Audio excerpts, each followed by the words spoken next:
Hi అండి. Welcome to Ramya kitchen. మనమైతే ఇవాళ రాగి చపాతీ అయితే తయారు చేసుకుందామండి. ఈ రాగి చపాతీ ఎంత సాఫ్ట్‌గా ఉంటుందంటే పళ్ళు లేని ముసలి వాళ్ళైనా, చిన్న పిల్లలకు పాలల్లో వేసైనా తినిపించొచ్చండి. ఇప్పుడు పైగా రాగులనేది చాలామంది తినాలని చెప్తున్నారు కదా! మిల్లెట్స్ తినాలి, మిల్లెట్స్ తినాలని.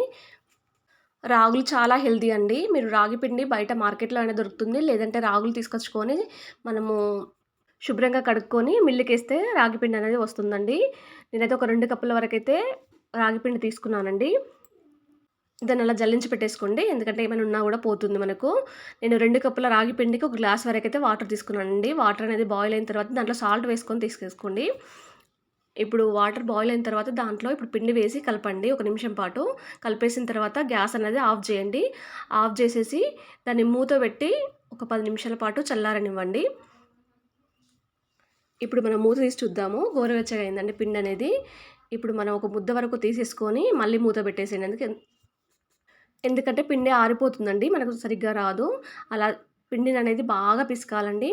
ఎంత బాగా మీరు పిండిననేది బాగా కలుపుతూ ఉంటేనే ఆ పిండి అనేది సాఫ్ట్‌గా వస్తుంది. చపాతీ అనేది సాఫ్ట్‌గా వస్తుందండి. లేకుంటే పిండి చేయడానికి రాదు.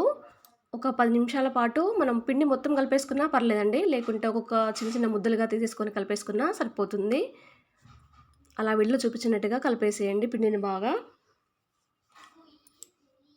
ఇలా కలిపేసుకున్న తర్వాత దాని మీద కొద్దిగా పిండి వేయండి. రౌండ్‌గా చేసుకొని పిండి వేసుకుంటే సరిపోతుందండి. మీరు ఆయిల్ అప్లై చేస్తే ఈ రాగి పిండి అనేది చపాతీ రూపంలో రాదు అండి అంత బాగా.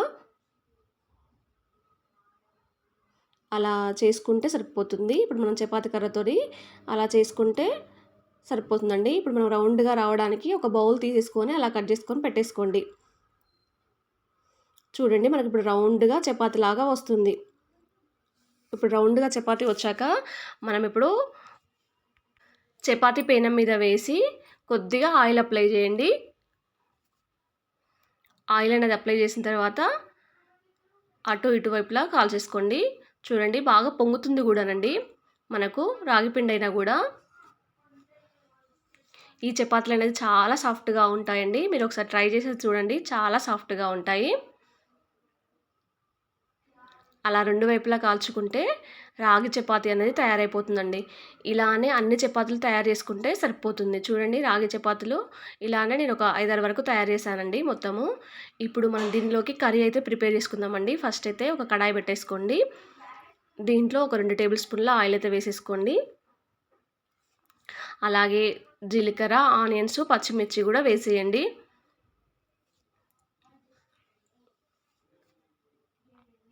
వేసిన తర్వాత పోపు అనేది కొంచెం కలిపేసుకోండి అంతా. అలాగే చిన్నగా తరిగిన 2 క్యారెట్ ముక్కలు కూడా వేసేయండి ఇందులో. ఇప్పుడు కొంచెం ఫ్రై అయ్యే వరకు మళ్ళీ కలుపుకోండి. ఇలా కలిపిన తర్వాత దీంట్లో కరివేపాకు కొంచెం వేగిన తర్వాత కరివేపాకు వేసేసుకోండి. ఒక రెమ్మ వేసి మళ్ళీ ఒకసారి కలపండి. పోపు కొంచెం వేగిన తర్వాత క్యారెట్ అనేది కొంచెం బాయిల్ కావాలి కదండి. కొంచెం ఫ్రై అయితే సరిపోతుంది ఆయిల్‌లో. ఇప్పుడు దీంట్లో ఒక 1 టేబుల్ స్పూన్ వరకు అల్లం వెల్లుల్లి పేస్ట్ వేసి కూడా పోపులో కొంచెం వేగనివ్వండి. వేసి కలపండి కొంచెము. ఇప్పుడు దీంట్లో చిటికెడంత పసుపు కూడా వేసేయండి. అలాగే మనము కట్ చేసుకొని పెట్టుకున్న నేను చెక్కు తీసుకొని పెట్టుకున్నానండి ఆలు. దాన్ని కూడా ఇప్పుడు ఇందులో వేయండి. నేనైతే 2 ఆలు తీసుకున్నానండి. ఒక 2 తీసుకున్నాను పెద్ద సైజుయి. దీంట్లో ఇప్పుడు ఒక 1 టేబుల్ స్పూన్ వరకు సాల్ట్ వేయండి. సాల్ట్ వేస్తేనే ఆలు అనేది అడుగంటదండి. ఇప్పుడు కొద్దిసేపు మూత పెట్టండి. మూత పెట్టిన తర్వాత నేను ఒక 3 టమాటాలు తీసుకొని ప్యూరీ చేసుకున్నానండి. మిక్సీ పట్టేసుకున్నాను. ఆ ప్యూరీ అంతా ఇందులో వేసేయండి. కొంచెం ఆలు ఫ్రై అయిన తర్వాతనే వేయాలండి. ఇప్పుడు టమాటా ప్యూరీ వేసిన తర్వాత మొత్తం కలిపేసేయండి ఒకసారి అంతా. బాగా కలిపిన తర్వాత ఒక 10 నిమిషాల పాటు మూత పెట్టేసుకోండి. కొంచెం ఆయిల్ పైకొచ్చింది కదండీ! కొంచెం బాయిల్ అయిపోతుంది. ఒక 50% అయితే బాయిల్ అయిపోతుందండి.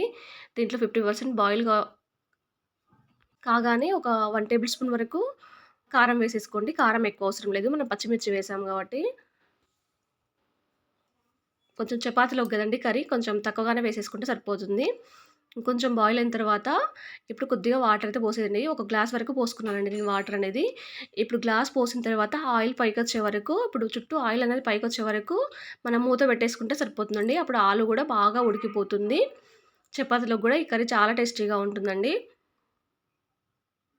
చూడండి ఆయిల్ అనేది పైకొచ్చింది కదా ఇప్పుడు.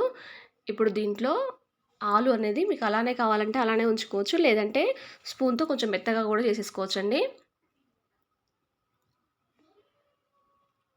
ఇప్పుడు దీంట్లోకి ఒక 1 టేబుల్ స్పూన్ వరకు జీరా మెంతి పౌడర్ వేసేయండి. అలాగే వేయించి పొడి చేసుకున్న ధనియా పౌడర్ కూడా ఒక 1 టేబుల్ స్పూన్ వేసేయండి. మీరు కొంచెం స్పైసీగా కావాలంటే గరం మసాలా కూడా వేసేసుకోవచ్చండి. నేను ఎటువంటి కొంచెం మసాలాలు ఎక్కువగా వేయకుండా చేస్తున్నాను. మనం హెల్తీగా చేసుకుంటున్నాం కాబట్టి ఇలా తయారు చేసుకోవచ్చు. కొంచెం ఆయిల్ తక్కువగా వేసేసుకొని. ఇప్పుడు ఇవన్నీ వేసుకున్న తర్వాత మళ్ళీ ఒకసారి కలుపుకొని ఒక 5 నిమిషాల పాటు మళ్ళీ మూత పెట్టేసుకోండి. మసాలా అనేది బాగా పట్టేస్తుంది ఇప్పుడు.